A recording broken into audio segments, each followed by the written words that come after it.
Selamat datang kembali di channel ID Petualang. Saya akan membagikan sebuah cerita horor atau pengalaman horor dan sekaligus pengalaman pendakian pertama saya di Gunung Merbabu.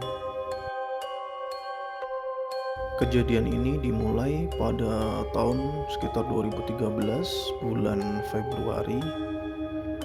Saat itu saya dan rombongan dari Jogja itu melakukan pendakian di Gunung Merbabu lewat jalur Wekas. Kita berjumlah sekitar 20 orang.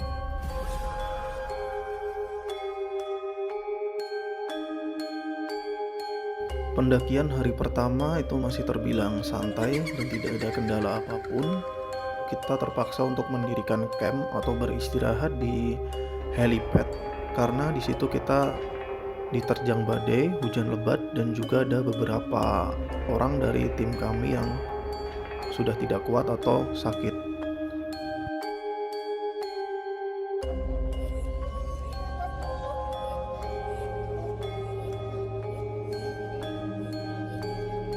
Hari kedua, kita mulai pendakian itu sekitar pukul 9 pagi.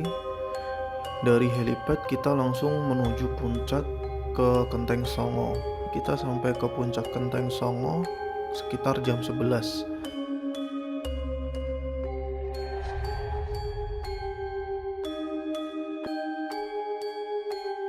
Saat di puncak itu hanya ada tim kita dari Jogja saja, tidak ada orang lain sama sekali. Karena saat kita berangkat dari helipad pun tidak ada orang yang naik menuju ke puncak. Jadi kita tidak ada rombongan lain selain rombongan kita dari Yogyakarta.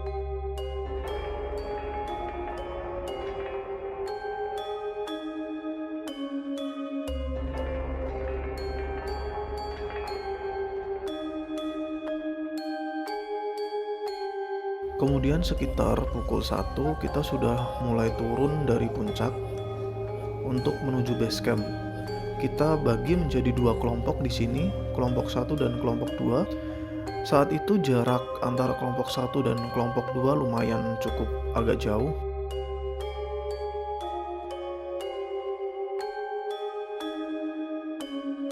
Setelah kita turun dari puncak, itu ada sebuah keanehan.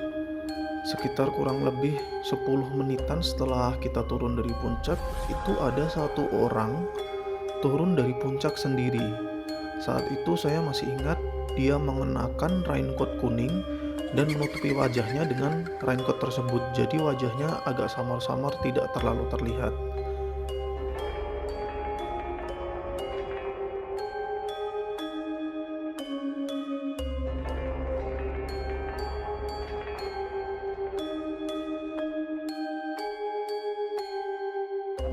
Saat bertemu orang tersebut, rombongan kami, itu rombongan yang kelompok 2 atau kloter kedua, itu sempat heran karena saat di atas itu tidak ada orang sama sekali dan hanya rombongan kami saja. Kemudian berselang kurang lebih 20 atau 30 menit kurang lebih, orang tersebut sudah meninggalkan rombongan kami dan orang tersebut sudah tidak terlihat lagi. Kemudian kami pun mendekat ke kelompok 1.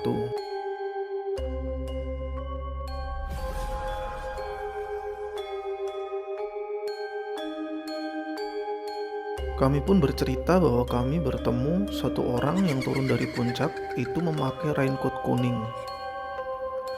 Kelompok 1 pun menjawab bahwa mereka tidak melihat satu orang pun turun dan memakai raincoat kuning. Di sini kami semua terlihat agak tercengang karena saat itu kita melihat sendiri dengan mata kepala kita masing-masing bahwa ada satu orang yang turun dari puncak dengan raincoat kuning.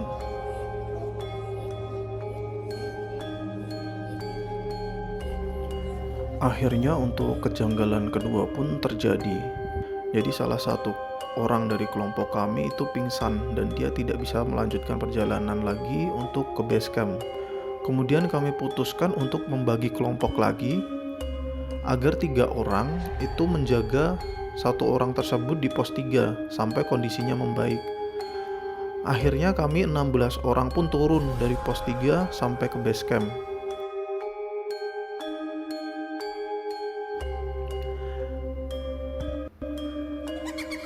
Dari pos 3 akhirnya kami sampai di pos 1 itu sekitar jam setengah 6, mendekati maghrib.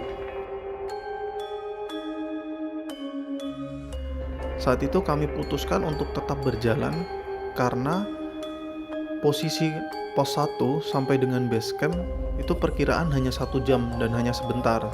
Akhirnya kita tetap melanjutkan perjalanan.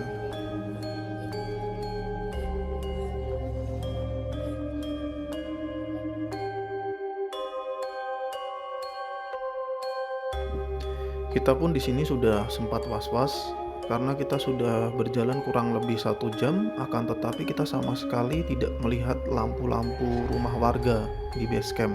Saya dan teman saya pun sempat ngobrol bahwa tadi saya melewati jalur yang sama yang kita lewati awal dari pos 1, yaitu dengan ditandai ada pohon tumbang besar.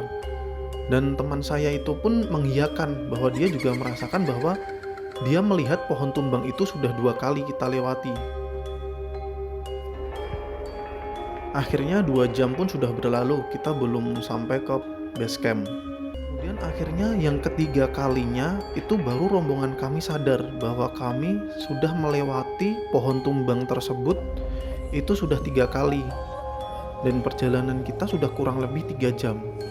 Akhirnya salah satu orang dari rombongan kami memutuskan untuk istirahat, makan cemilan dan juga minum selama kurang lebih 30 menit. Setelah kita istirahat kurang lebih 30 menit, kita akhirnya melanjutkan perjalanan kembali menuju base camp.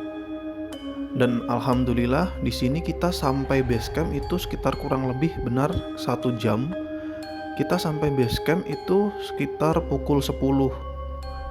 Jadi kita akhirnya istirahat di base camp. Kemudian pagi harinya kita mulai penjemputan untuk 1 orang dan 3 orang yang berada di pos 3. Kemudian sekitar pukul 11 siang itu kami akhirnya kembali ke Jogja dengan selamat dan tidak ada kurang satupun.